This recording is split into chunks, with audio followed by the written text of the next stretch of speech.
Snow fell softly over Aspen, veiling the Langford estate, in a stillness so perfect it almost felt unreal. But inside the sprawling glass and stone mansion perched above the valley, a storm had just blown through. "You can send my final check to the agency." The woman snapped her parka, only half zipped, her hair wet from tears or melted snow, maybe both. "I don't care what the contract says. I'm not staying another minute." She shoved past the butler suitcase, thudding against the marble floor boots echoing down the hall. A child's drawing fluttered from her folder and drifted to the ground, landing near the toes of Mrs. Hargrove. The housekeeper watched the door slam, then picked up the paper. A crooked crayon sun, a blue scribble of a girl with a red heart drawn beside her. Another one gone. She turned and walked quietly to the kitchen, where the newest nurse was expected to arrive within the hour. Clara Monroe's rental car coughed its way up the winding, ice-slick drive. She was 36, exhausted and 4 months behind on rent. Her windshield wipers shrieked in protest. "You've got this," she muttered, squinting through the snow. "One patient, one house, one chance." She parked in front of a mansion so pristine it looked like it had never been lived in. Cold glass, silent stone. Even the wind hesitated. Before she could grab her bag, the door opened. An older woman stood waiting, her gray, bun-tight apron, spotless face unreadable. "You're the nurse," she said flatly. "Clara Monroe." Clara replied, stepping forward, her boots crunching on the stone. "Nice to don't unpack yet." Clara stopped mid-step. "Excuse me, no one lasts. They come in with good intentions, shiny shoes, big ideas, and they all leave before the week's out." Clara raised an eyebrow. Why Mrs. Hargrove turned and walked inside. "Because this house doesn't need a nurse. It needs a miracle." Bostruan. The main foyer was museum quiet. Modern art on the walls, a silent grand piano. The kind of home you could get lost in on purpose. "Your suite's down the hall," Mrs. Hargrove said. "You'll meet Mr. Langford at 6 sharp. You're expected in the library. Be prepared." Prepared for what? But the housekeeper was already gone. Clara glanced around, then down at herself. Black slacks, simple sweater, crossbody bag slung across her shoulder. She didn't look like a miracle. She looked like a woman who'd spent the last 10 years working hospice and ER shifts no one else wanted, and who'd said yes to this job before asking why a billionaire in Aspen had burned through 9 nurses. She found her room more like a luxury hotel suite and set her bag on the bed. The window overlooked the garden. What used to be a garden. The flower beds were brown and brittle under a thin layer of snow. A child's swing unmoving. She didn't know why that detail unsettled her most. At 6 sharp, Clara knocked on the library door. "Come in." The voice was low, controlled, tired. She stepped inside. The library was warm, too warm, floor-to-ceiling bookshelves. A fire flickered behind glass, and in a leather chair by the window sat him, Matthew Langford. He didn't stand, he didn't smile, he didn't move. "Ms. Monroe," he said, "you're early. Actually, I'm exactly on time." His eyes, gray-blue and unreadable, flicked up to meet hers. "Close enough?" "Sit." Clara sat across from him, hands folded. The silence stretched. "I assume the agency told you about the position," he said. "They said your daughter hasn't spoken in 2 years, that she stopped after your wife passed." "Correct." "They said she's physically healthy but emotionally withdrawn. She doesn't respond to therapy, or therapists. And I'm guessing you've tried quite a few." Matthew's mouth didn't twitch. 9. Clara tilted her head. Or maybe 10. His eyes narrowed. They don't last because they overstep. They ask questions that aren't theirs to ask. They confuse empathy with intrusion. "And you, I protect my daughter."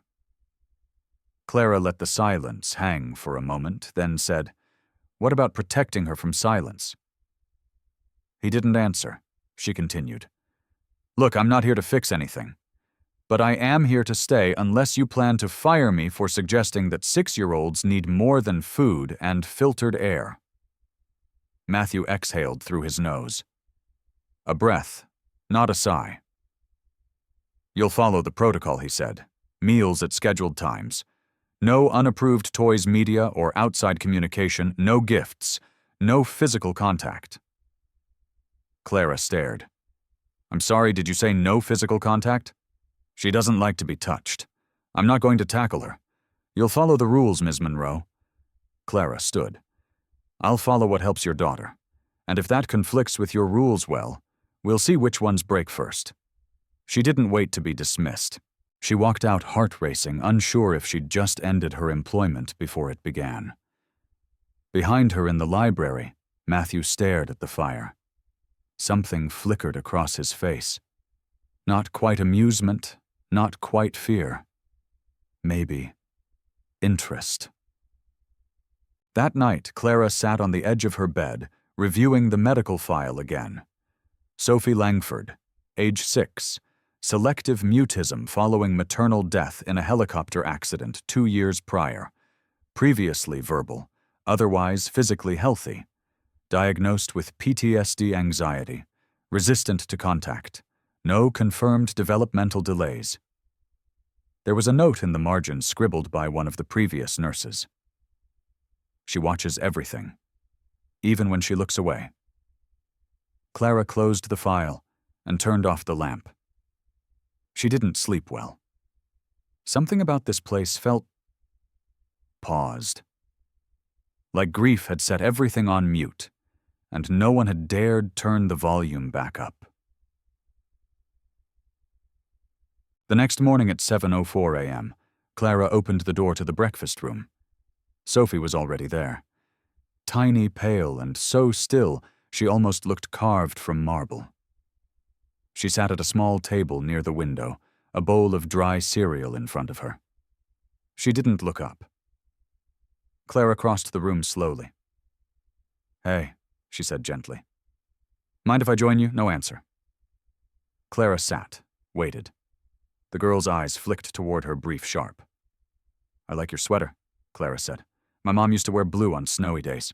She said it looked like hope. Still nothing." But Sophie's hand moved slightly toward the spoon. "Your dad says I'm not supposed to bring toys." But I snuck something into my pocket.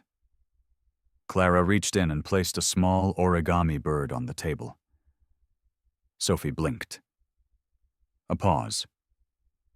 Then quietly she reached out and turned the bird toward her. Clara smiled. One movement, one glance, one morning. She'd take it.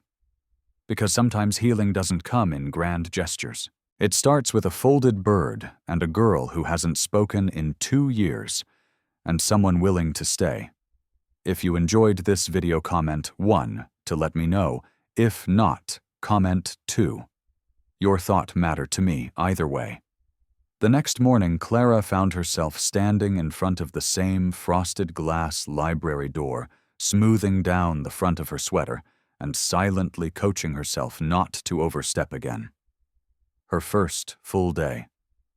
She'd survived the initial meeting. Now came the hard part, surviving the rest. She knocked soft but deliberate. "Come in." Same tone. Same controlled stillness. Clara stepped into the room. Matthew Langford sat behind an antique desk, one hand on a closed laptop, the other gently rotating a gold pen between his fingers. The fireplace was lit again. His blazer hung on the back of the chair. He wore a charcoal turtleneck today, the sleeves pushed up just enough to reveal a watch that probably cost more than her car. "Good morning," she said. He looked up. "You're still here." Disappointed. His gaze lingered a beat longer than necessary. Curious. Clara lifted her chin. "That makes 2 of us." He motioned to the chair across from him. She didn't sit. "I'd like to request something," she said instead. His eyebrow rose. It's your first morning. That's ambitious. I'd like to remove rule number 4. No personal interaction outside scheduled care. It doesn't help her. It isolates her. That rule exists for a reason, and the reason has nothing to do with what Sophie needs. Matthew's jaw flexed. You don't know what she needs. No, Clara said, steady. But I know what silence does to a child. I know what pretending everything's fine sounds like. And I know when the rules are helping the adult more than the kid. He stood then, slowly crossing to the window that looked over the garden. His voice was quiet. Sophie had a therapist who pushed her to draw what she was feeling. Seemed harmless. Clara waited. She drew a picture of a helicopter crash. His shoulders rose and fell. Her mother's crash. Flames. Black sky. It shook her for weeks. Nightmares. She stopped eating. I fired the therapist. Clara's chest tightened. You were trying to protect her. I was trying to undo the damage. Matthew, she said softly, stepping closer. You can't erase grief by silencing it. He turned sharply. Don't do that. Do what use my first name like we're friends, like we understand each other. Clara held his gaze. Then help me understand. Another pause. Longer this time. Snow tapped against the windows like someone unsure they were welcome. She was everything to Sophie, he said quieter now. And Sophie? She was everything to her mother. I'm what's left. Clara's heart beat painfully in her chest. You're not what's left. You're what's still here. That caught him off guard. Just enough to let the silence settle between them differently this time, not as a wall, but a bridge. He didn't reply. Clara nodded once, gently. I'm going to check Sophie's schedule now. Let me know if you'd like to add more rules before I break them. As she walked out, she didn't look back. But if she had, she might have caught him watching her go, not with frustration, but something that looked a lot like confusion. Or hope. Maybe both. Late afternoon sunlight slanted through the windows of the playroom, illuminating the dust on untouched puzzles and books that still smelled new. Clara sat cross-legged on the rug, watching Sophie arrange building blocks into tall, careful towers. You have excellent balance, Clara said softly, not expecting a response. I used to be terrible at that. Couldn't stack anything past 3 blocks without it toppling. Sophie placed another block. 4th. 5th. Clara stayed quiet. Waited. After a minute, she whispered, Do you want to know a secret? Sophie glanced up just barely. When I was your age, I had a stuffed bear named Dr. Pancakes. He wore a bow tie and a Band-Aid, and I was convinced he could fix anything. So I brought him to the hospital the day my mom got sick. I thought he'd save her. Sophie's hands paused on the 7th block. He didn't, Clara said, voice-catching. But he sat with me. Every night. Until I could sleep again. The tower swayed. Sophie placed another block. 8. Then, very quietly, she looked up and held out a small wooden block toward Clara.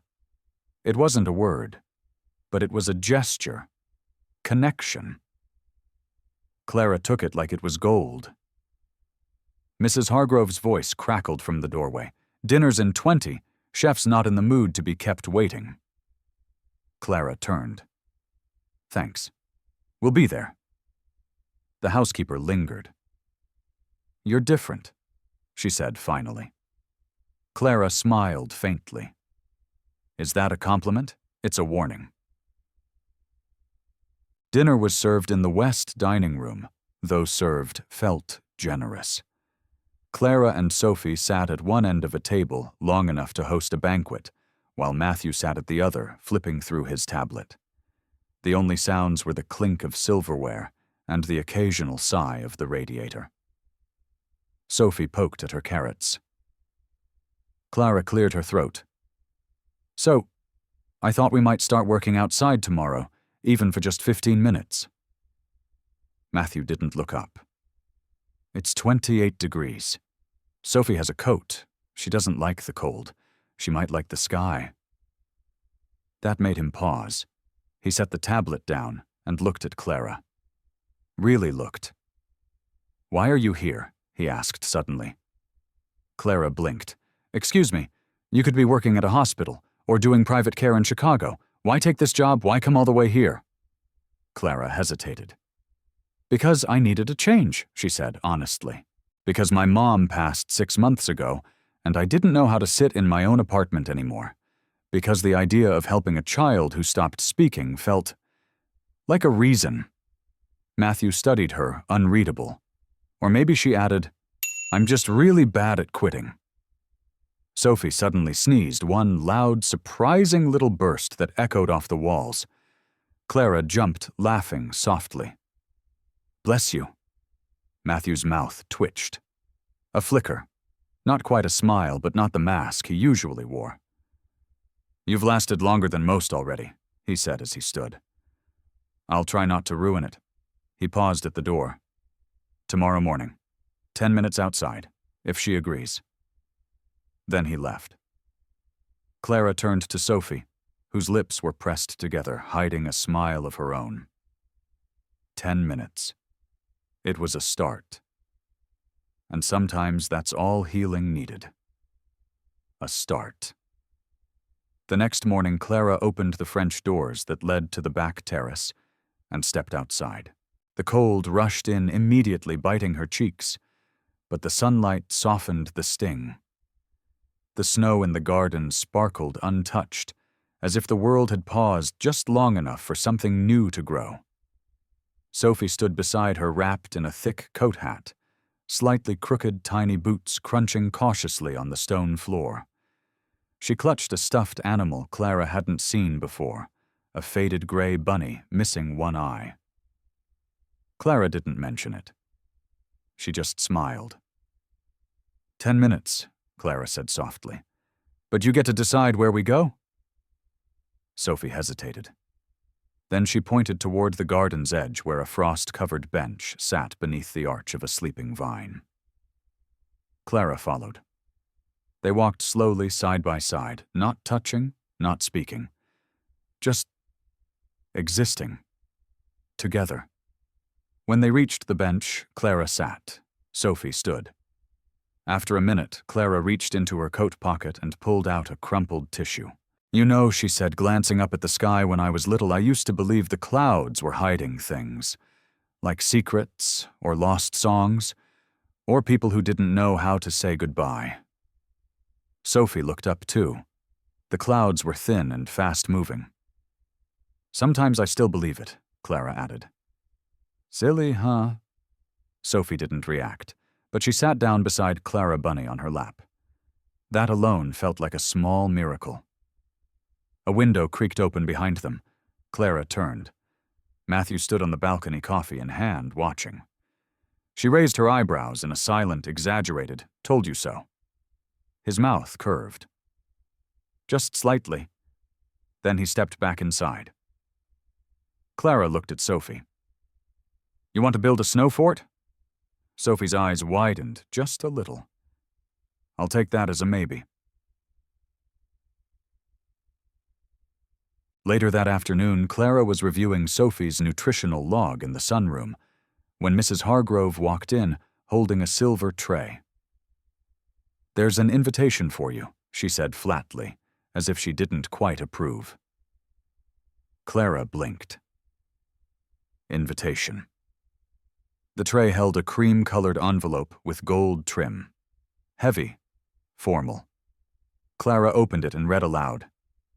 The Aspen Children's Foundation cordially invites you to the annual Winter Gala in honor of O. Langford Technologies.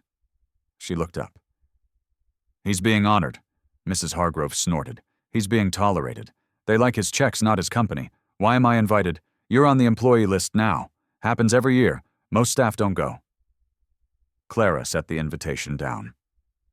Is he going? Oh yes, always does. Hates it. But it's expected. And Veronica Hale will be there, who Mrs. Hargrove wiped the windowsill with her sleeve. Old family friend, social queen, beautiful, brilliant, calculating. Used to think she'd be the next Mrs. Langford. Ah. Clara leaned back. So I'd be walking into the middle of a slow-burning soap opera. You'd be walking into a room where you'll be watched. Clara raised an eyebrow. And you're telling me this because I like you, the housekeeper said simply. And I've seen that look in his eye. What look? The one he doesn't know he's giving you? Clara's heart knocked once hard.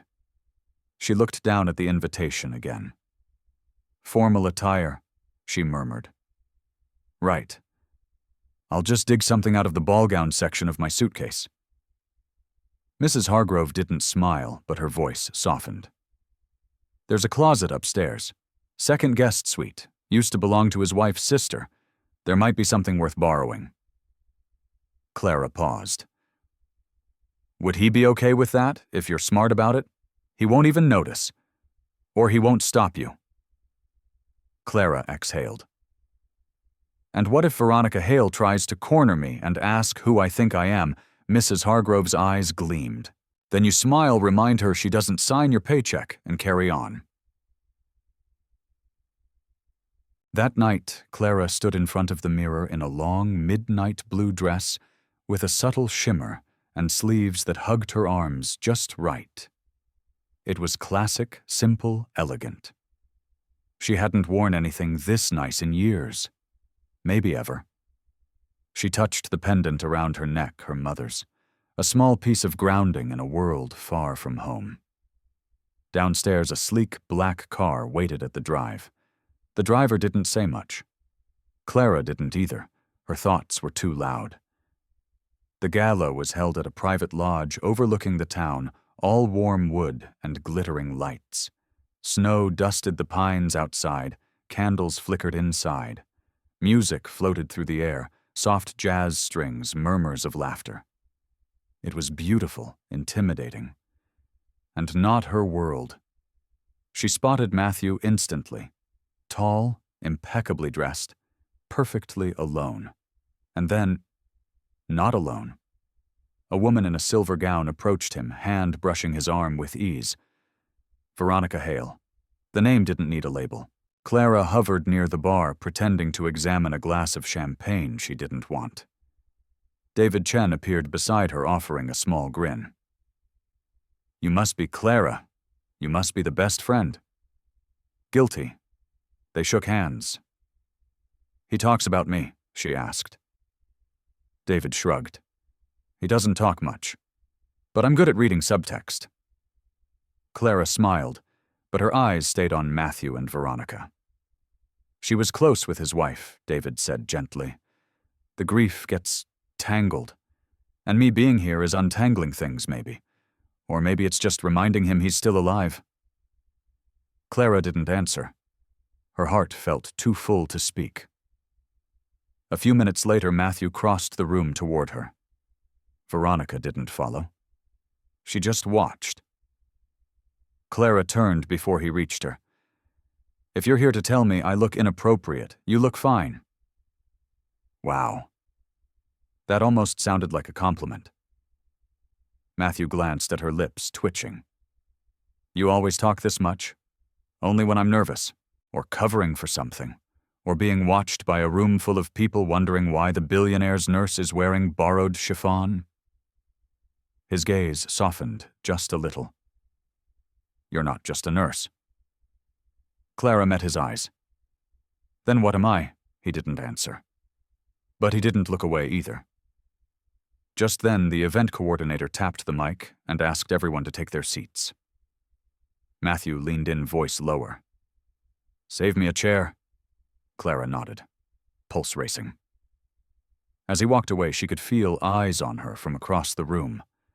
Veronica stood near the fireplace, drink in hand, smile smooth as silk, but her eyes were daggers.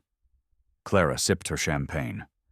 She was starting to understand exactly how many rules she was breaking, and why she didn't regret it one bit. If you enjoyed this video, comment 1 to let me know. If not, comment 2. Your thought mattered to me either way. the night after the gala, Aspen went quiet under a soft snowfall. Back at the estate, Clara stood at the kitchen counter in bare feet and a borrowed robe, her heels long abandoned upstairs. She was too wired to sleep, too tired to think clearly, and still processing the 100 different stares she'd felt throughout the evening. The way Veronica's eyes had scanned her like a threat. The way Matthew had looked at her like a possibility. It unsettled her. And it thrilled her, which was worse. She poured herself a glass of water and leaned against the counter. "You looked beautiful tonight." The voice made her freeze. She turned slowly. Matthew stood in the archway, hands in his pockets, tie-loosened jacket gone. The firelight behind him cast everything in warm shadows. "Didn't expect you to still be up," Clara said. "I wasn't. Sophie had a nightmare. I checked on her, then saw the light in here." Clara swallowed. "She okay?" "She is now." He stepped into the kitchen, the quiet between them no longer empty but charged. Matthew nodded toward her glass. "Is that water, or is the nurse drinking on the job?" "Strictly hydration," she said. "I have a reputation to uphold." He smiled, soft, tired, but real. For a long moment, neither of them spoke. Then Matthew broke the silence. "You handled yourself well tonight." Clara raised an eyebrow. "At what point?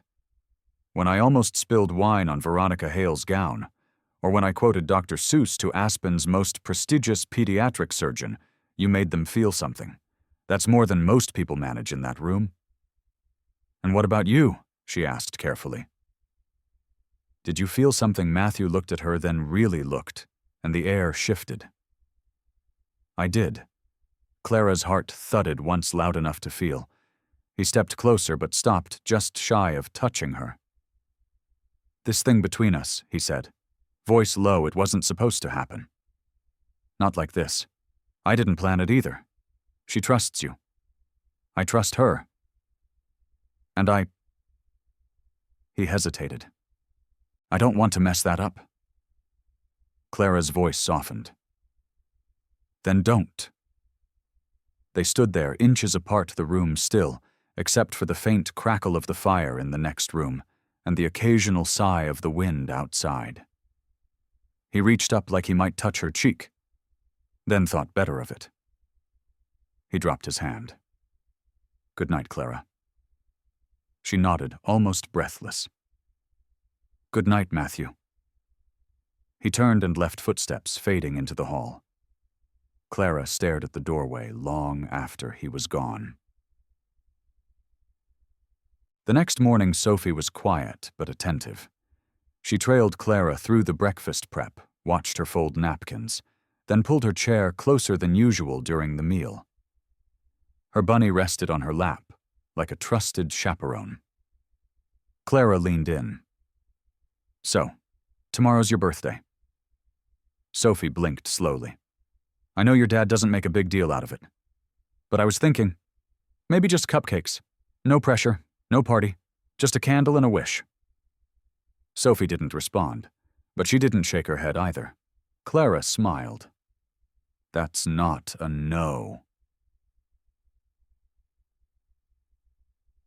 By afternoon, Clara had smuggled baking ingredients into the kitchen under Mrs. Hargrove's amused supervision.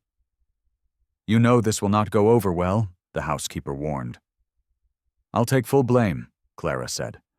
"But if there's one thing I know, kids don't remember presents. They remember moments." She whipped frosting with fierce determination. "And what about the grown-up in the corner office?"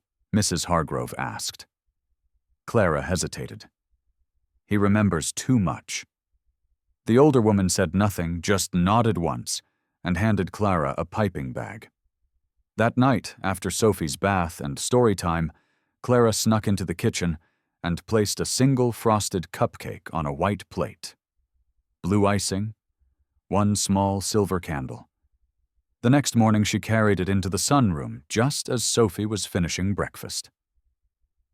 "Happy birthday," Clara said gently. Sophie's eyes widened. Clara placed the plate in front of her. "No pressure to blow it out," she said. "Just make a wish. Or don't. I just wanted you to know I remembered." Sophie stared at the candle for a long time. Her lips parted like she might speak, but nothing came out. Clara gave her space. She stepped back, heart hammering, and waited. Sophie leaned forward and whispered, "Blue." Clara froze. Sophie blinked, unsure, then said it again. "Blue." Clara's throat caught. It was the color of the frosting. It was her first word in 2 years. Tears sprang to Clara's eyes. "Yes," she breathed. "Yes, sweetheart. Blue." Sophie reached out, touched the candle with one finger, then pulled her bunny close. Clara turned just in time to see Matthew standing in the doorway, watching. His face was unreadable. She stepped toward him. She spoke. Clara whispered, almost afraid to break the spell. "I heard," she remembered, "that it was her birthday, that the frosting was blue, that someone saw her." Matthew looked at her eyes, distant. And she cried. Clara blinked. "What?" He stepped closer, voice sharp now. "I walked by the playroom last night. After you gave her the cupcake, she was crying, alone in the dark." Clara's heart dropped. She wasn't upset, she was processing. She doesn't need to process. She needs safety, structure. She needs to feel. And you broke every rule I gave you. Clara stared at him, stunned. She spoke, "Matthew. That should be all that matters." His jaw tightened. "You crossed a line. I did what you were too scared to do. I made her feel again." "That's not your job." Clara took a step back. "Then what exactly is my job? Keeping her quiet enough that it doesn't make you uncomfortable?" His eyes narrowed. "You're fired." The words hit her like a gust of cold air. Clara didn't speak, didn't beg, didn't explain. She turned to Sophie, who was watching now, wide-eyed. Clara knelt beside her and smiled gently. "You're so brave," she whispered. "You don't have to be quiet anymore, okay? You don't have to be anything but you." Then she stood and walked out of the room without another word. Behind her, Sophie let out a small sound. Not a word. Not a cry. But a gasp. The kind that comes when the heart breaks again. The suitcase sat open on the bed, half filled with folded sweaters, and the dress Clara had worn to the gala now carefully zipped into its garment bag. She wasn't rushing. She moved slowly, like someone packing up more than clothes, like someone trying to preserve something she knew she'd never fully explain. Her phone buzzed on the nightstand. A message from David. "He's a damn fool." "I'm sorry?" Clara stared at the screen for a moment before turning it face down. There was no apology from Matthew. No knock on the door, no explanation.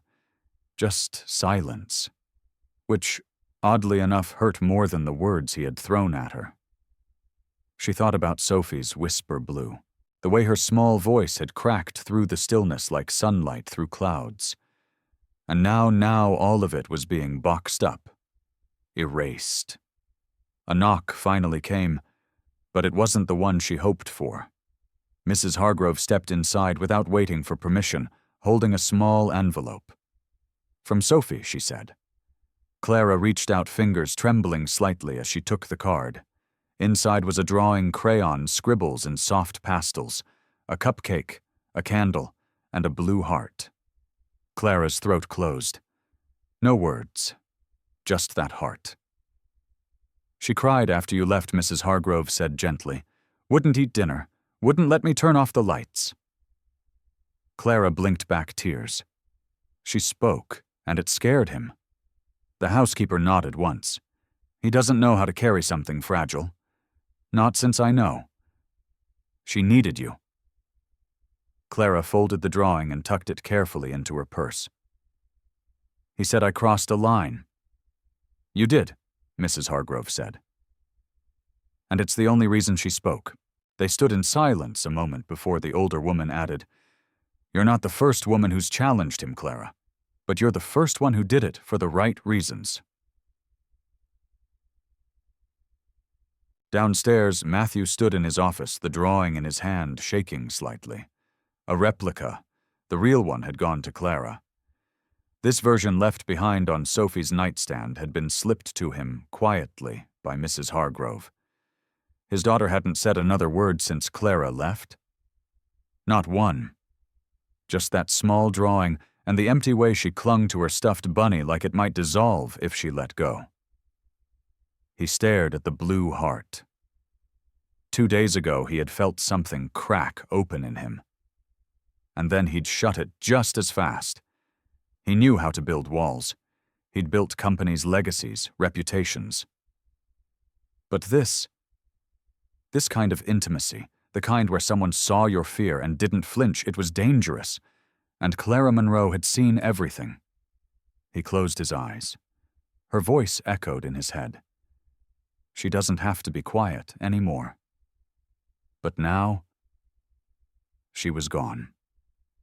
And the house was quieter than ever.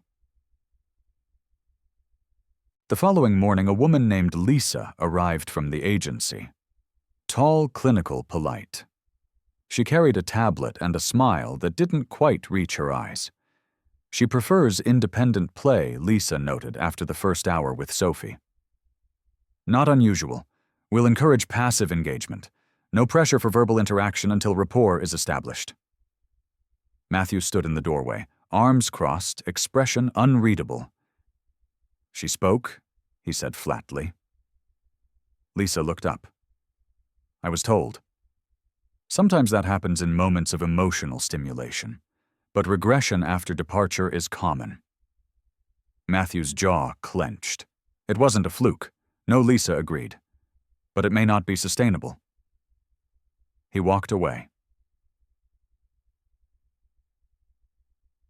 Clara sat in a small cafe near downtown Aspen, nursing a lukewarm latte and trying to pretend she wasn't checking her phone every 2 minutes. She had a list of agencies pulled up, a half-written email to a children's hospital in Chicago, and the folded crayon drawing beside her like a goodbye letter that didn't know how to end. The door jingled. She didn't look up until she heard the voice. "You're hard to track down." Clara turned. Veronica Hale stood in front of her, dressed in sleek gray, her tone cool but composed. Clara blinked. "Can I help you? I came to thank you." Clara frowned. "For what? For reminding Matthew what happens when you let someone in." Clara set her coffee down. "Is that supposed to be an insult? It's a reality," Veronica said. "You're good with Sophie. I'll give you that. But that house, that life, it's built on keeping things out, not letting them in." Clara exhaled slowly. "I didn't go there to rearrange his life. But you did," Veronica said simply. "And you left before you realized what that means." She leaned closer.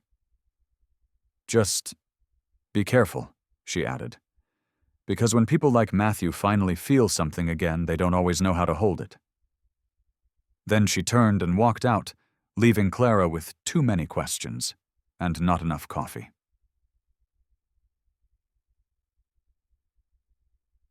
That night, as the wind howled over the snowy hills, Sophie sat on the edge of her bed bunny in her lap, refusing to lie down. Mrs. Hargrove tried music, a story, even brought in the little snow globe Clara had once shaken for her. Nothing worked. Sophie didn't speak, but her eyes said everything. "She's waiting," Mrs. Hargrove whispered to Matthew as he stood in the hall, for what he asked, though he already knew, for her to come back. Matthew stared at the closed door, and for the first time in 2 years, he wasn't sure if what he was protecting her from was worse than what he'd pushed away. He turned, walked down the hall, and stopped at the window. Snowflakes drifted past the glass, soft and slow. In the reflection, he saw himself, tired, proud, afraid, and alone. So alone. He thought of Clara's hands, warm, steady. Her voice when she'd told him she wasn't trying to fix anything, just trying to stay. She'd stayed until he made her leave, and now all that remained was silence. Not the peaceful kind, the kind that felt like a door had closed, and he didn't know how to find the handle. It had been 3 days since Clara left. 3 days since Sophie's voice disappeared again. 3 days since Matthew realized the silence no longer felt like protection, it felt like punishment. Each night Sophie lay awake, her small body curled tight under the covers, her bunny pressed to her chest, eyes open in the dark. She didn't cry, didn't speak, didn't protest, but she didn't smile either. And each morning Matthew walked past her door and paused, waiting for something, anything that would tell him she was okay. It never came. Downstairs the estate was spotless, quiet, predictable. Lisa kept her notes detailed, her posture perfect, her presence hollow. She's compliant, Lisa said on the 4th morning, setting a clipboard on the counter, but unresponsive. No verbal communication. Eye contact is minimal. She was speaking, Matthew said, staring out the window. I know. That's what makes this regression so concerning. He didn't answer. Lisa hesitated. Mr. Langford, may I ask a question? He turned slightly. Why did the last nurse leave? The one she spoke with, Matthew's jaw tightened. She broke protocol.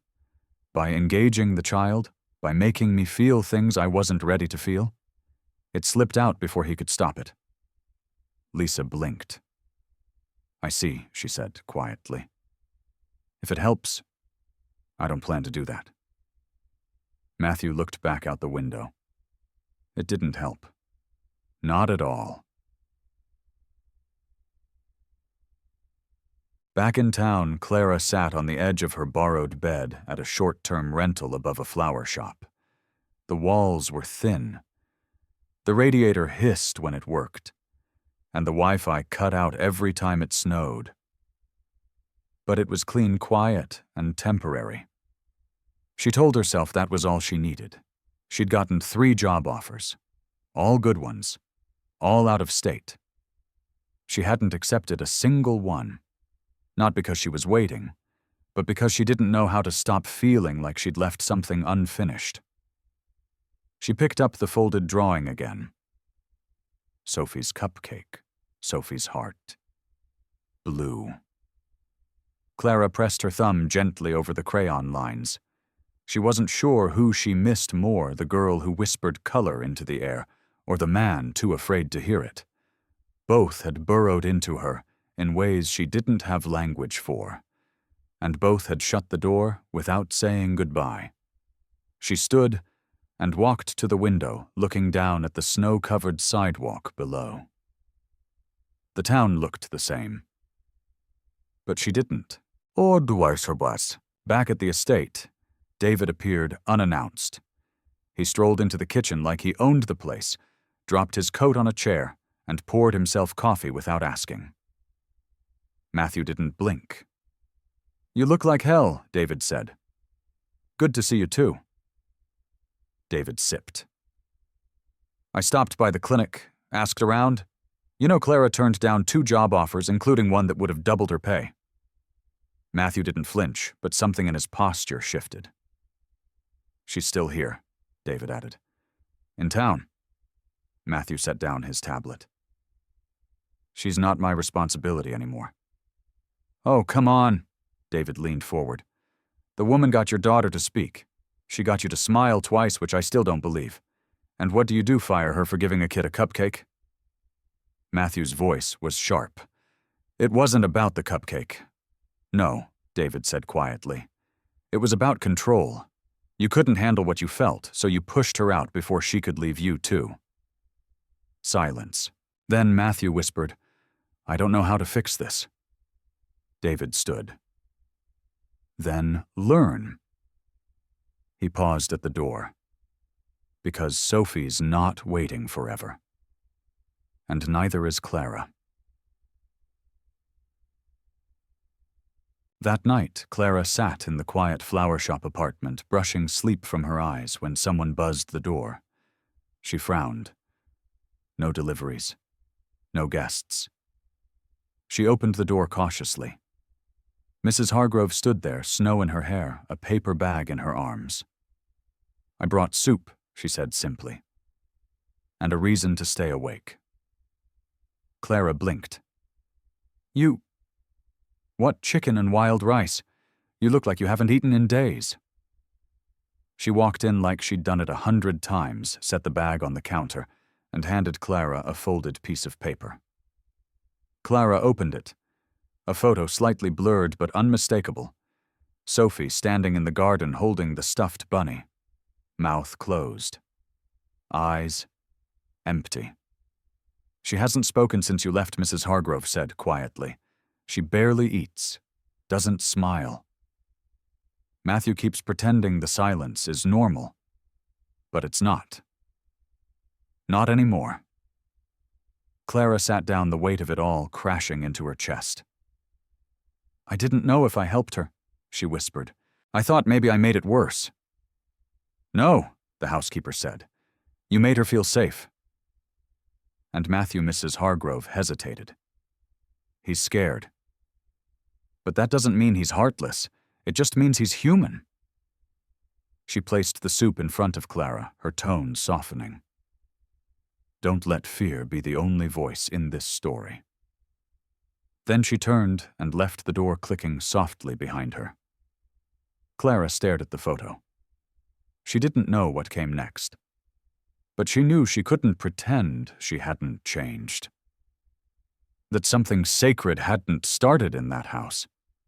And maybe it wasn't too late to see it through. Clara stood outside the estate gates, 2 days later, bundled in her wool coat, unsure if she was making the biggest mistake of her life or finally doing the right thing. She hadn't called ahead. She hadn't texted, emailed, or even left a message with Mrs. Hargrove. All she had was the drawing still tucked into her purse, and the way Sophie's eyes had haunted her every night since she left. The intercom crackled. "Can I help you?" It was the new assistant's voice, polite but cold. Clara hesitated. "This is Clara Monroe. I'd like to speak with Matthew Langford." Silence. Then, one moment. Clara stepped back, wrapping her arms tightly around herself as the wind whipped through the trees. She didn't know if he'd come down. Didn't know if he'd let her in. She wasn't even sure what she'd say if he did. But something inside her, a quiet knowing, had refused to let her leave Aspen until she tried. A few minutes later, the iron gates creaked and began to open. She let out a breath she didn't know she'd been holding. The driver, a different one this time, met her at the circular drive and escorted her to the main door. Clara's heart pounded as she stepped into the familiar foyer, its warmth and scent wrapping around her like memory. Footsteps echoed above. Then Matthew appeared at the top of the stairs, his face unreadable. He didn't speak. Neither did she. Not at first. Finally, Clara cleared her throat. "I didn't come here to ask for my job back." Matthew descended the stairs slowly, hands in his pockets, gaze locked on hers. "Then why did you come?" Clara swallowed. "Because she hasn't spoken. Because she thinks I abandoned her. Because I couldn't let it end like that." His eyes flickered. "You left." "You fired me," she said quietly but firmly. "You broke the rules. I broke the silence." Clara snapped the words, slipping out before she could temper them. "And maybe you weren't ready for that. Maybe you were never going to be. But I was. And Sophie, she was too." Matthew stood still. Clara's voice softened. "You can have all the rules and structure in the world, but if your daughter doesn't feel safe to feel none of it matters..." He looked down, jaw tight. "I'm not trying to win a fight," Clara added. "I'm not here to prove anything. I just needed her to know that I didn't disappear, that she mattered." Matthew raised his eyes again, finally, and this time something behind them cracked. You mattered too. Clara's breath caught. He stepped forward. I'm not good at this, at any of this. I know how to fix problems. I know how to lead, how to protect. But you... He shook his head. You made it impossible to stay numb, and that scared the hell out of me. Clara blinked, throat tightening. I wasn't trying to scare you. I know. They stood inches apart now, the air charged with something heavy and fragile. I thought I was keeping her safe, he said. But I was just keeping her still. Clara nodded. Still isn't safe. Still is stuck. Matthew closed his eyes for a moment. When he opened them again, there was a quiet plea in his voice. She hasn't smiled since you left. Clara's lips parted, emotion rising in her chest like a tide. Then let me see her. Just for a minute. He hesitated, then gave a small nod. She's in the sunroom. Clara turned and walked down the hall she knew by heart. The air smelled like lavender again, Mrs. Hargrove's doing, no doubt. And as she reached the glass-paneled doors, she stopped. Inside, Sophie sat by the window, knees tucked under her dress bunny, limp in her lap. Clara knocked gently on the frame. Sophie turned slowly. Her eyes widened. Clara stepped in, knees folding as she knelt beside the chair. She didn't speak, just reached into her coat pocket and pulled out the folded drawing. I kept it, Clara whispered. I looked at it every day, because it reminded me of you. Sophie's eyes filled instantly. I didn't leave because of you, Clara said.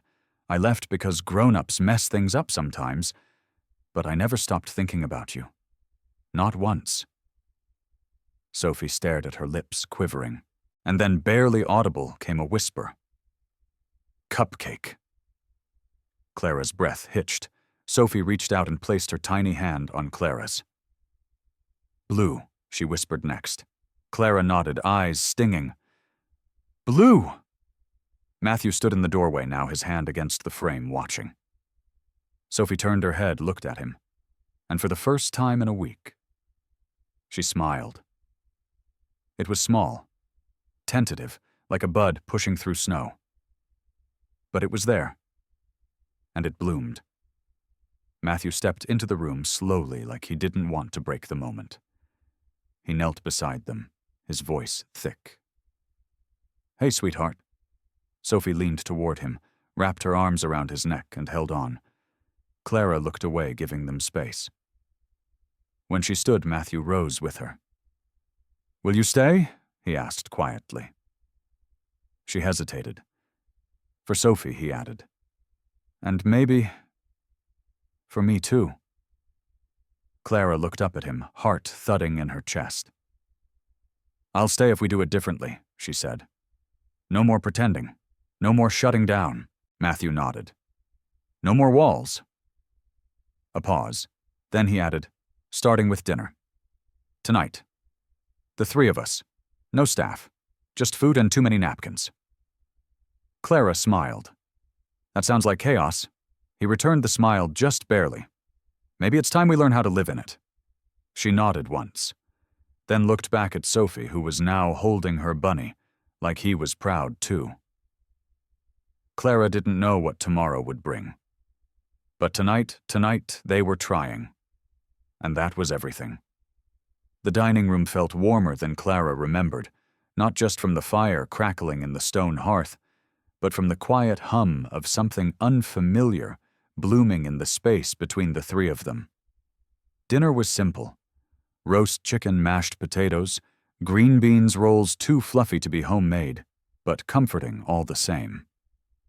Matthew had insisted on setting the table himself. Clara had offered to help, but he waved her off with a rare half-smile and a muttered, "It's the least I can do."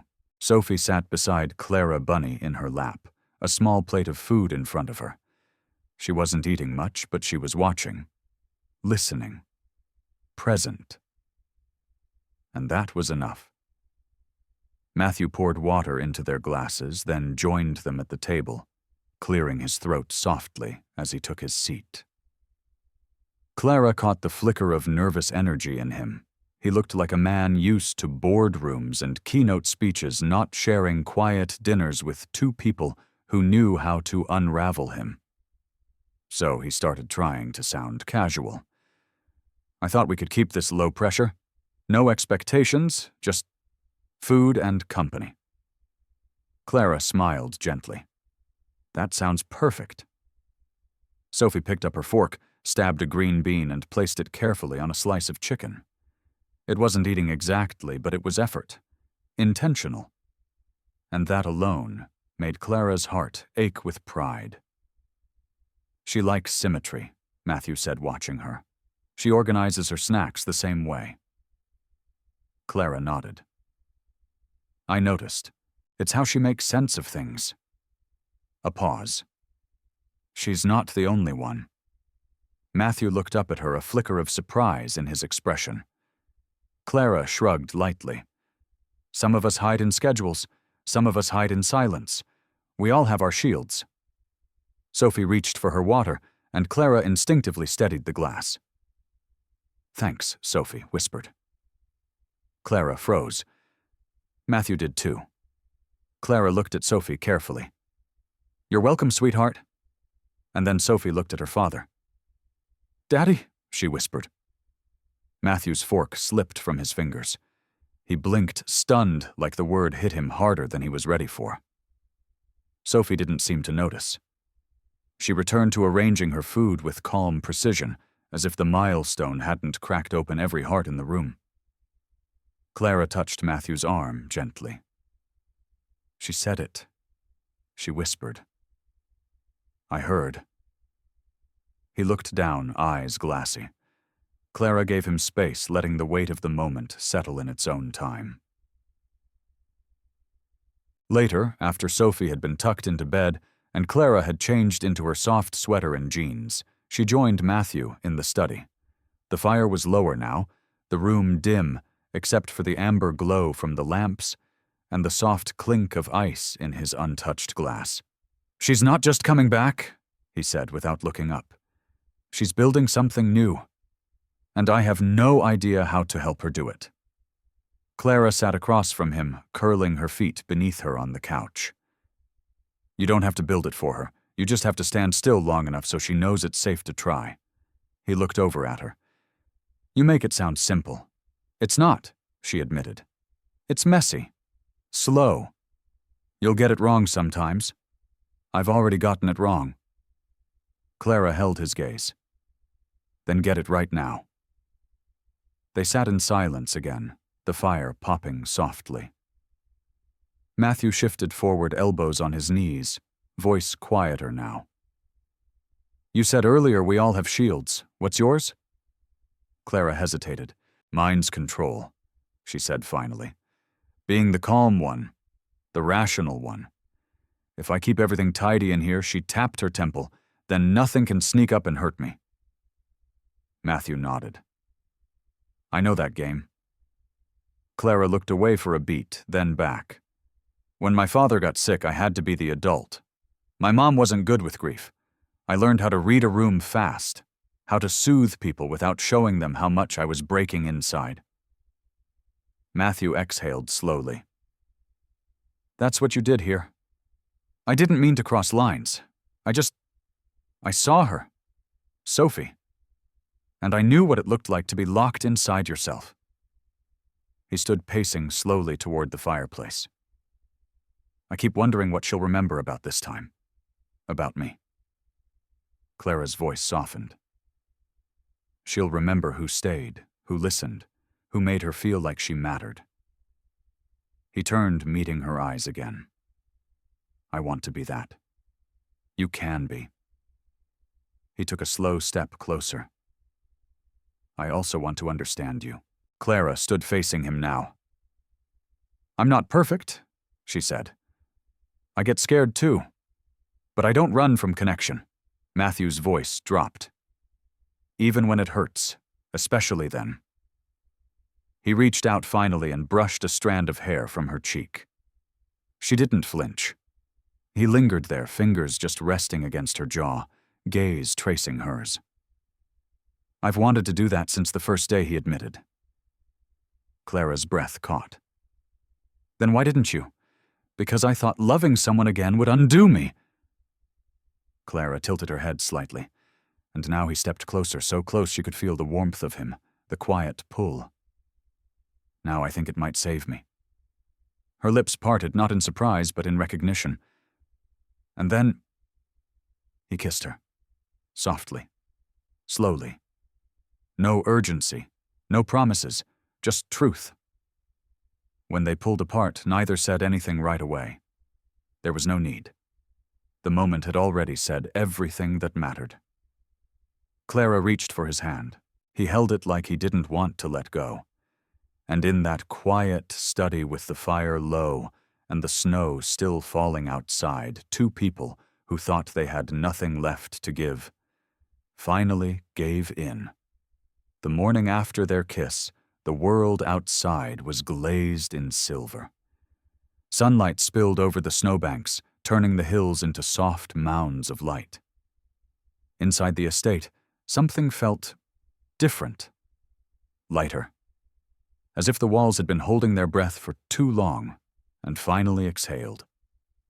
Clara stood in the kitchen barefoot and wrapped in one of the oversized cardigans Matthew had handed her before she left his arms last night. She wasn't sure how long she'd stayed in the study after their kiss, long enough for the fire to die down and for the silence between them to shift into something warm, unspoken, safe. She was pouring coffee when Sophie padded into the room. Still in her pajamas, hair a little tangled from sleep, she clutched her bunny in one arm, but moved without hesitation this time. "Morning," Clara said softly, crouching to meet her at eye level. Sophie nodded, eyes still heavy. "Would you like pancakes?" Pause, then a tiny with syrup. Clara smiled. With syrup. They ate together at the small table near the window, the one that caught the morning light just right. Sophie added one blueberry at a time to her plate, like she was building a masterpiece. Clara let her take the lead content to watch. Halfway through breakfast, Matthew appeared in the doorway. He didn't speak at first, just stood there watching them. Something unreadable flickered across his face. Softness, maybe, or wonder. Clara met his eyes. "Morning," she said, voice gentle but steady.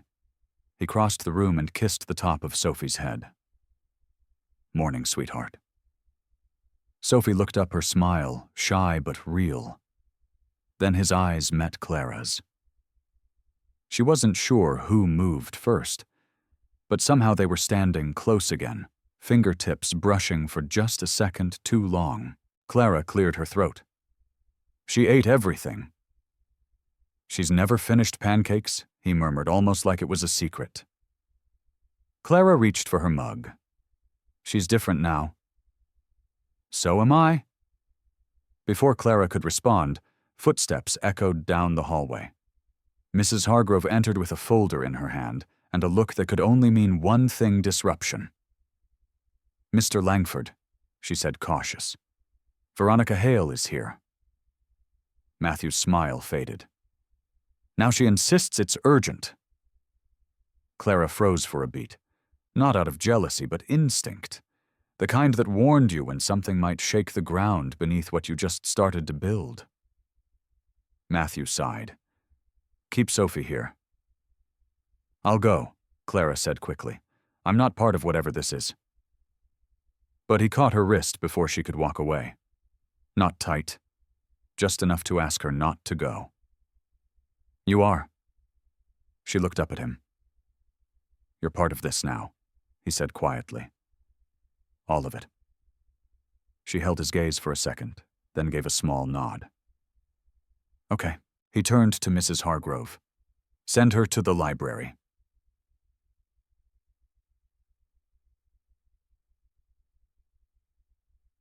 Veronica Hale stood with perfect posture. Black coat, still buttoned red scarf, draped like a statement. She looked like she hadn't come to visit, she'd come to conquer.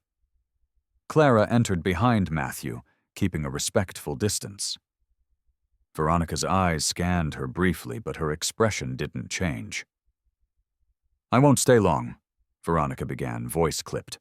"I just came to deliver something." She reached into her bag and pulled out a manila envelope. "What's that?" Matthew asked. "Something I thought you'd want to see before the board meeting next week. You may have removed me from the foundation's leadership, but some people still talk to me." She placed the envelope on the table like a threat. Matthew didn't touch it. "What is it, Clara Monroe's file?" Clara blinked. What she said, almost laughing. "What file your application history," Veronica said smoothly, "including the rejection from the New York Behavioral Pediatric Institute and the formal complaint you filed against your previous employer. I also included the outcome." Clara stiffened. Matthew's brows pulled together. "Why would that matter? Because the foundation is preparing to launch a national campaign for children's trauma recovery," Veronica said. "Do you really think it'll look good if the woman living in your house, unofficially employed and emotionally entangled with both father and daughter, has a history of overstepping boundaries with families she was assigned to?" Clara took a step forward, heart pounding. "I never heard anyone," she said, voice shaking. "I filed that complaint because a child was being ignored. I spoke up, and they didn't like that. So they painted me as too involved. That's all this is." Veronica shrugged. "Perception matters." Matthew stepped between them, voice low. "You need to leave." "I'm trying to protect you," Veronica said. "And your daughter." Matthew's jaw tightened.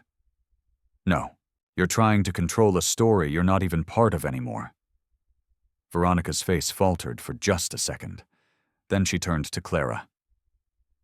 "You should be careful," she said. "He's good at making people feel safe until he's not." Clara didn't flinch. "I'm not afraid of the truth," she said. "And I don't need your permission to be here." Veronica blinked, surprised by the steel in her voice. Then, without another word, she turned and left. The door closed behind her with a soft click. Silence lingered. Matthew turned slowly.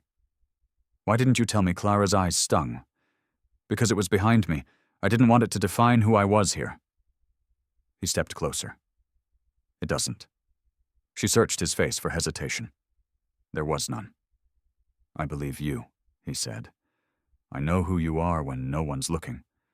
And I've seen what you've done for her, for both of us." Clara's breath shook. "They said I was too emotional, too invested, that I couldn't separate the work from the heart." Matthew cupped her cheek gently. "Then thank God for that." She let out a breath, a quiet laugh through her tears. His voice dropped.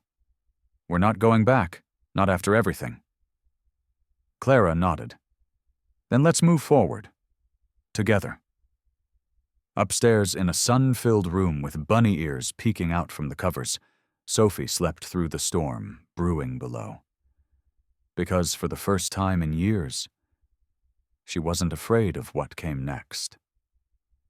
The following morning brought a silence that felt like a held breath. Not the heavy frozen kind that used to settle in the Langford estate like fog, but the kind that comes before something shifts, like the air before a snowfall, or a heart before it speaks. Clara stood on the back porch, arms wrapped around her mug of coffee, watching Sophie and Matthew from a distance. They were in the yard, bundled in scarves and knit hats, building a lopsided snow bear with mismatched buttons for eyes and twigs for arms. Sophie laughed, really laughed, and it carried up into the trees like a bell. Light, free. Clara blinked hard, the sound more emotional than any hug. She hadn't heard Sophie laugh like that. Ever. Matthew caught her eye and gave her a look like, "See, this is because of you." Clara smiled back, but something inside her twisted, because part of her still wondered how long it would last. By the time she came back inside, Mrs. Hargrove was already in the kitchen chopping apples for a crumble. She glanced up without stopping. "There's something different about this house," she said. Clara leaned against the counter. "Sophie's smiling. She's not the only one." Clara gave a soft chuckle. "It feels good, better than I expected." "But," Mrs. Hargrove asked gently. Clara hesitated. "But what if I let myself hope, and I lose it again?" The housekeeper wiped her hands and turned to face her fully. "You can't love people in pieces, Clara. You either stay on the porch or you come inside and take off your coat." Clara looked down. "He's letting go of his ghosts," Mrs. Hargrove added. "But you've still got one foot out the door." Before Clara could respond, footsteps echoed from the hall. Matthew stepped in, cheeks flushed from the cold, Sophie trailing behind him, breathless and glowing. "She wants hot cocoa," he said, smiling like it was the most normal thing in the world. "I'll make it," Clara said, moving to the stove. As she prepared the cocoa, Sophie climbed up into her usual seat at the breakfast bar and rested her chin on her bunny's head. Clara glanced over. "Want marshmallows?" Sophie nodded. "2." Matthew raised an eyebrow. "Only 2," Sophie giggled. "Okay, 4. He leaned close to her. "Rebel." Clara handed over the mug with a grin and stepped aside, letting them have the moment. But Matthew didn't let her retreat. His hand brushed her arm as he reached past her for the sugar. "I want to take you somewhere," he said quietly. Clara turned to him. "Where?" He smiled. "You'll see."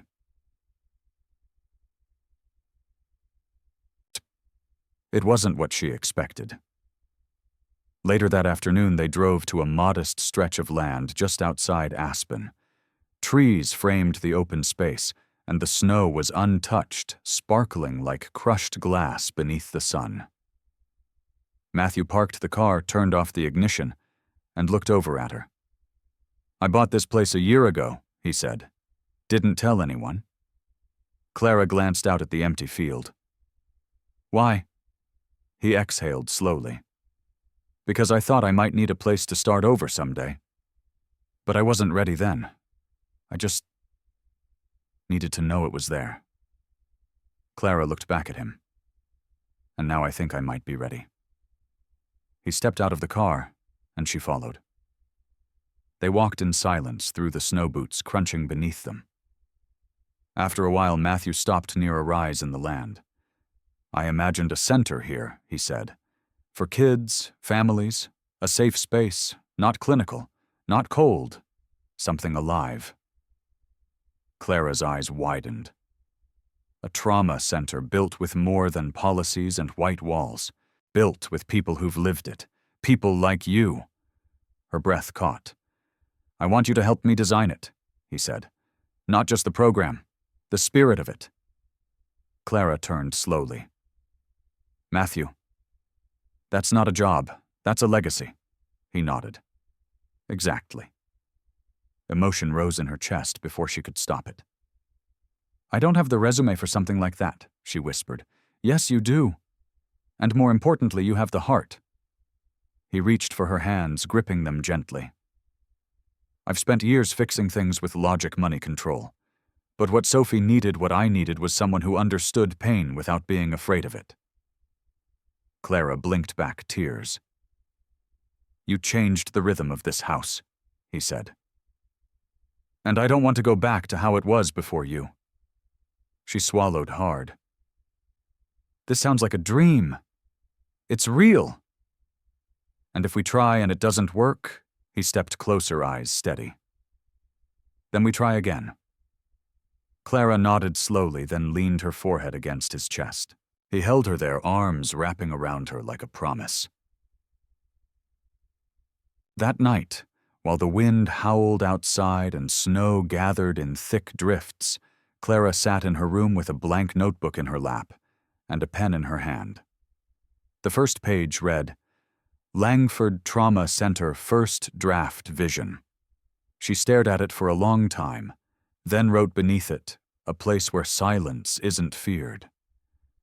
A place where children don't have to be fixed to be safe. A place where healing sounds like laughter, like whispers, like breathing again. Downstairs, she could hear Matthew reading to Sophie. His voice was low, gentle, filled with a rhythm Clara had never heard in him before. It wasn't perfection. It was presence. And sometimes that was even better. Clara smiled, closed the notebook, and pressed it to her chest. For the first time in years, she wasn't just helping someone else heal. She was finally starting to heal, too. The Langford estate was quiet, too quiet. Clara stood in the hallway outside the boardroom, palms clammy heart racing. Just beyond the door, Matthew sat surrounded by stone-faced men and women in suits, the Foundation's board, half of whom had never stepped foot into the home that had become her world. She could hear fragments, policy terms, budgetary figures, buzzwords like donor confidence and reputation management. But it was the occasional mention of her name that made her stomach twist. She shouldn't have come. But Matthew had asked her to be there. "We tell them the truth," he'd said. Together. The door creaked open. Mrs. Hargrove peeked out her eyes, kind but tense. "They've asked for you." Clara's breath hitched. "Just me." She nodded. Clara wiped her hands on her skirt and stepped inside. The room quieted. At the head of the table, Matthew sat stiffly, jaw set. His eyes met hers, softening for just a second, but not enough to ease the wall of judgment surrounding them. Veronica was there too, of course, seated with perfect posture, one leg crossed, an air of controlled victory resting behind her polite smile. Ms. Monroe said, a gray-haired board member. "Thank you for joining us. We're reviewing concerns related to your previous employment and the possibility of impropriety in your current arrangement." Clara nodded once, steadying her voice. "I understand. We're aware of the complaint you filed in New York. There are discrepancies. There are truths," Clara said, "ones people didn't want to face." The woman raised an eyebrow. "You were removed from that position." "Yes. For crossing an ethical boundary. The boundary was silence. A child was hurting. I didn't stay quiet. Is that what you think happened here?" Clara hesitated. "I think what happened here," she said slowly, "is healing. Not through rules, not through protocols, but through connection." A murmur ran through the table. Someone shifted a pen. Someone else scribbled a note. Veronica leaned forward. "Are you denying you formed a personal attachment to Mr. Langford during your contract?" Clara turned to face her directly. "I formed an attachment to a little girl who hadn't spoken in months," she said. "I saw her. I listened, and she let me in. And her father, Clara's voice didn't waver. He let me in too. Not because I pushed, because I stayed." Silence. Matthew stood. He hadn't spoken once since she walked in. "She didn't chase us," he said. "We were drowning." She offered a hand. A man across the table frowned. "That doesn't erase her record." "No," Matthew agreed. "But it adds context." He stepped beside Clara, now facing the room. "I was a man managing grief with money, with structure. I created a fortress around my daughter and called it parenting. But it was survival. Clara didn't just help Sophie, she brought her back. She brought me back." Another board member leaned forward. "And now you're in a romantic relationship," Matthew looked at Clara. She looked back. "Yes," he said simply. "We are." The tension cracked like ice. Veronica scoffed under her breath. But Clara stepped forward. "You want to protect the Foundation. I get that. But let's not pretend public image matters more than the lives we claim to serve. If this center is about children, really about them, then we need people who know what pain sounds like, what it hides behind, what it takes to step into it." She exhaled, eyes burning. "I'm not ashamed of loving them. I won't be." No one spoke. Then the gray-haired board member cleared her throat. We'll deliberate. Thank you. Clara turned to leave, knees weak, chest hollow. As she reached the hallway, Matthew caught up to her, slipping his hand into hers without a word. She leaned against him, finally letting herself exhale. They might shut it all down, she whispered. Then we start again, he said. You and me. She nodded, quiet tears slipping down her cheeks. But even as the door closed behind them, even with the future uncertain, she knew this was the moment everything had truly changed. Not the kiss, not the dinner, not even the field he wanted to build on. This, standing beside him not in secret but in truth. 3 days passed. The board had gone quiet. No calls, no emails, just silence, thick and impossible to read. Clara tried to distract herself with work organizing Sophie's lesson plans, reviewing notes for the Langford Trauma Center proposal, even helping Mrs. Hargrove polish the antique silver in the dining room, but nothing could stop the low hum of dread in her chest. Matthew stayed calm on the outside, but she saw the way his fingers tapped restlessly on his coffee cup in the mornings, the way he lingered too long by Sophie's door at night. He was waiting just like she was, but pretending not to be. On the 4th afternoon, Clara stepped outside to get air, and found Matthew already on the porch, staring out at the hills where the snow had just started to melt. You can see the dirt now, he said softly, without turning. It always shocks me when it first comes back, like the world is reminding us it's still alive underneath. She stepped beside him. Or that everything buried eventually finds its way back. He looked over at her. You mean the past? I mean the truth. He nodded slowly. It's what we gave them. Now we wait. She took a deep breath. Do you think they'll shut it down? I think they could, he said honestly. But I also think we gave them something they couldn't ignore. She looked out toward the distant pines, hands tucked in her coat. You're calm. No, he admitted. I'm just choosing not to panic. She smiled faintly. That's new. I blame you. He turned to face her fully now.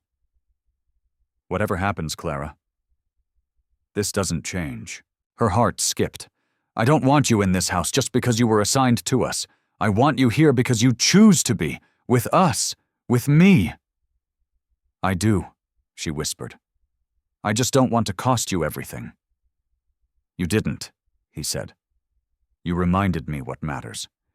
And if they can't see that, then it's their loss, not mine. Before she could respond, the door opened behind them. Mrs. Hargrove stepped out holding a small envelope. This just arrived, she said. Couriered from the board. Matthew took it. His hands didn't shake, but Clara's breath caught as he opened it.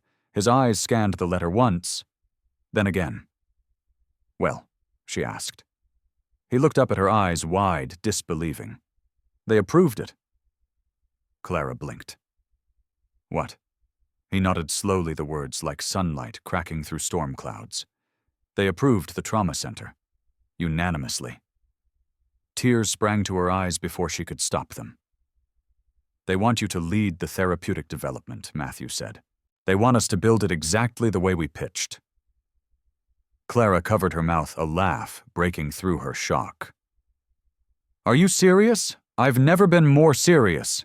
She launched forward and threw her arms around him, burying her face in his chest as he held her tight, the letter still clenched in one hand. They saw it, she whispered. They saw what we were trying to do. They saw you, he said. The real you.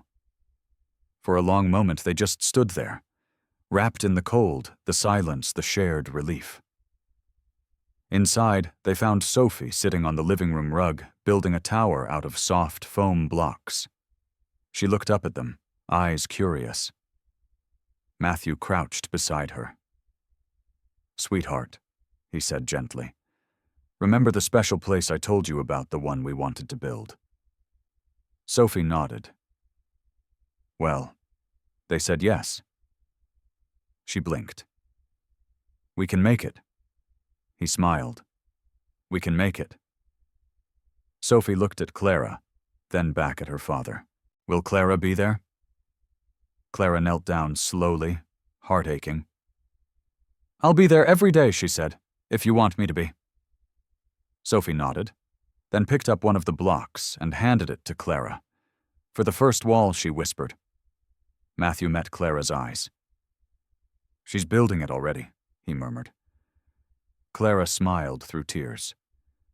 "So are we." The ground had thawed by mid-April, and with it came a kind of quiet urgency. The once silent hills behind the Langford estate were alive with movement surveyors, marking stakes, architects pacing with blueprints, and contractors speaking in clipped but excited tones. What was once a dream on paper was becoming real. Foundation trucks rolled in, and Clara could hardly believe she'd watched it all happen from the very first line in her notebook. From the porch, she watched Matthew crouched beside Sophie, both in matching yellow vests and hard hats that looked 2 sizes too big on her tiny head. Sophie held a clipboard, like it meant something, and pointed at the plot like she was directing the entire crew. She asked if she could have a butterfly room, Matthew said later when they were back inside. Clara raised a brow. "A butterfly room? For kids who need quiet?" She said butterflies don't make noise, but they still fill the sky. Clara's throat tightened. "That's exactly what it should be." "Do you know what she asked after that?" he continued. Clara shook her head. "She asked if the kids who come here will get someone like you." The words hit her square in the chest. She blinked rapidly and turned back to the window. "I don't know how to explain to her that there's only one of you," he said quietly behind her. She heard the shift in his tone softer, lower. Like he wasn't just talking about the center anymore. "She's not the only one who wonders what comes next." Clara turned slowly to face him. "What do you want to come next?" she asked. He didn't answer right away. Instead, he walked over, took her hands gently and held them between his. "I want to stop being afraid," he said, "of messing it up, of moving too fast, of asking for more than you're ready to give." Her breath caught. "Clara, I've rebuilt businesses, fixed broken trusts, made headlines that meant nothing. But what we've made here, it's the only thing that ever felt like home." The words hung in the air between them. And then, slowly, he stepped back, reached into his pocket and pulled out a small velvet box. Clara froze. He opened it not with flash or performance, but with quiet intention. Inside wasn't a ring. It was a key, she blinked. "What's this, a key to the new wing?" he said. "The one we're naming after Sophie's mother." Clara exhaled softly, not sure whether she felt relief or something more powerful. "And this." He reached into his other pocket and pulled out a second key. "Is to the house. To our house, if you want it." Emotion pooled behind her ribs. "I'm not asking you to marry me." "Not yet," he said, his voice thick. "But I'm asking you to stay, not just as Sophie's nurse or the program director, but as the woman who helped rebuild this family." Clara didn't speak right away. Instead, she stepped forward, rested her forehead against his, and let her hands slide over his. "You didn't need a proposal," she whispered. "You already gave me everything I was afraid to want." He laughed softly, pulling her into a hug. The kind that said this was real, that she wasn't going anywhere, that he wasn't either. Later that evening, they sat curled up on the living room floor, blueprints spread out between them. Sophie, still in her tiny hard hat, slept against Clara's side, one arm slung around her bunny, the other clutching the original sketch of the butterfly room. "She'll never remember the foundation speeches or donor dinners," Clara whispered. "No," Matthew said, "but she'll remember that we built this place with her in mind." Clara looked over at him. "Do you ever wonder if we deserved this after everything?" He met her eyes. No, he said quietly. Because we chose it. Every day, that's how we built this, not with plans, but with presence. Outside, the wind shifted. Spring was coming. Not just in the weather, but in their lives. And it no longer felt fragile. It felt earned. The grand opening was a week away. Every inch of the Langford Family Wellness Center buzzed with finishing touches, glass doors polished until they gleamed, donor plaques being mounted, final furniture deliveries arriving at odd hours. The walls smelled of fresh paint and lavender, a soft, welcoming scent Clara had insisted on after Sophie whispered, "It smells like safety."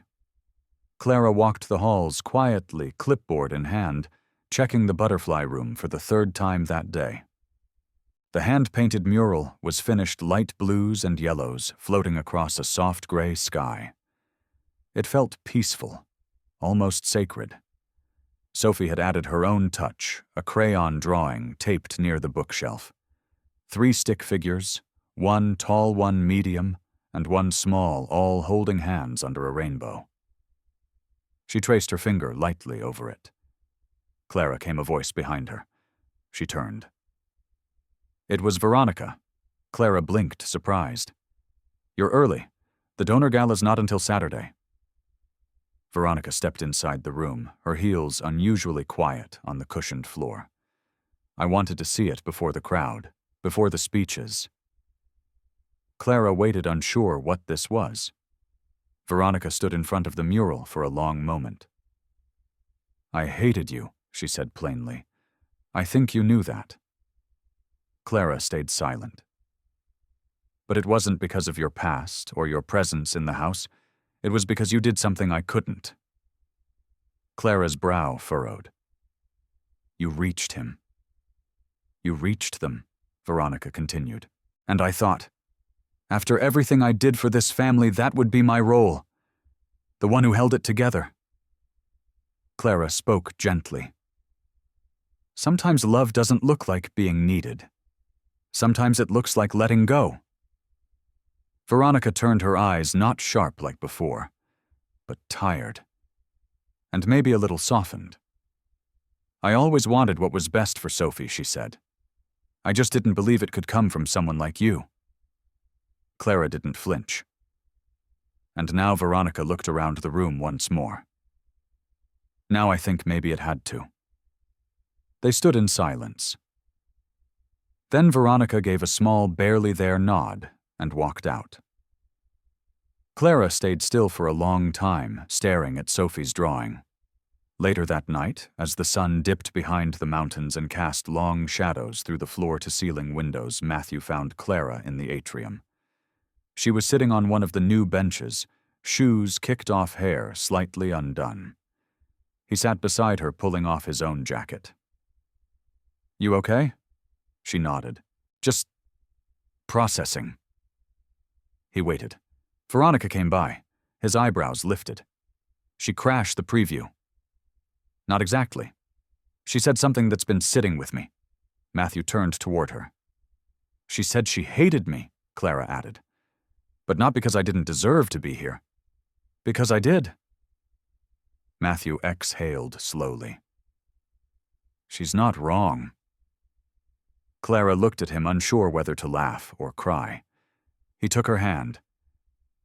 "You have this way of slipping past people's defenses, even mine. I didn't mean to, that's the thing. You never do. You just show up and everything begins to change." A pause settled between them. Then Clara whispered, "Do you ever worry it's all too good all the time?" She looked over. "I worry I'll wake up and it'll be gone," she admitted. Matthew leaned closer, resting his forehead against hers. "Then I'll be here when you wake up. Again. And again. For as long as you want." Her throat tightened. Sophie's laughter echoed from down the hall, where she was walking with Mrs. Hargrove, proudly giving a tour to an imaginary group of visitors. "She's ready," Clara whispered. "So are we," he said. That night they walked the halls one last time, just the two of them, No contractors, no clipboard, just slow steps through a space they'd created together. When they reached the butterfly room again, Clara stood in the center and looked around. "Do you think they'll feel it?" she asked. Matthew wrapped his arm around her waist. "Feel what? The heart in the walls." He smiled. "If they don't, they weren't meant to stay." She leaned into him. And for the first time in years, Clara didn't feel like a visitor in someone else's life. She felt home. The sky above Aspen was watercolor blue streaked with gold as the sun began its slow descent behind the mountains. Lanterns hung from the trees surrounding the Langford Family Wellness Center, flickering softly in the early evening light. Music drifted through the air, a gentle string quartet tucked near the west patio, and laughter floated like confetti across the gathering crowd. The grand opening was more than an event. It felt like a release. Donors mingled with families, therapists with volunteers, city officials with community mothers. But Clara stood quietly near the back of the butterfly room, her hand trailing the edge of a velvet ribbon they'd soon cut. The mural glowed in the golden hour-light butterflies frozen mid-flight on the wall, while Sophie's crayon drawing still held its place beneath them, carefully framed. Matthew found her there, his tie undone sleeves rolled. He looked exhausted in the most beautiful way, like a man who had finally laid something heavy down and could breathe again. "You hiding?" he asked gently. "Just soaking it in." He joined her, their shoulders brushing. "I keep expecting someone to pinch me," she whispered, "that I'll wake up and be back in a hospital room charting vitals." "Let me know if it happens," he said, half smiling. "I'll remind you that you co-founded a trauma center on a mountaintop." She laughed quietly. "We did, didn't we?" He looked at her, then really looked.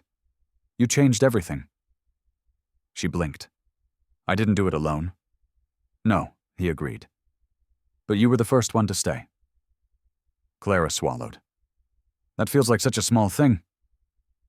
"To you, maybe," he said. "But to people like me, to Sophie, staying is everything." Before she could answer, Sophie peeked into the room, dressed in a soft yellow dress with tiny butterflies stitched along the hem. Her curls bounced as she ran to them, cheeks pink from the mountain air. "It's almost time," she said breathlessly, looking up at Clara. "You ready?" Clara asked. Sophie nodded solemnly. "Do I talk before or after the ribbon?" Matthew crouched beside her. "After? Just like we practiced? You remember what to say?"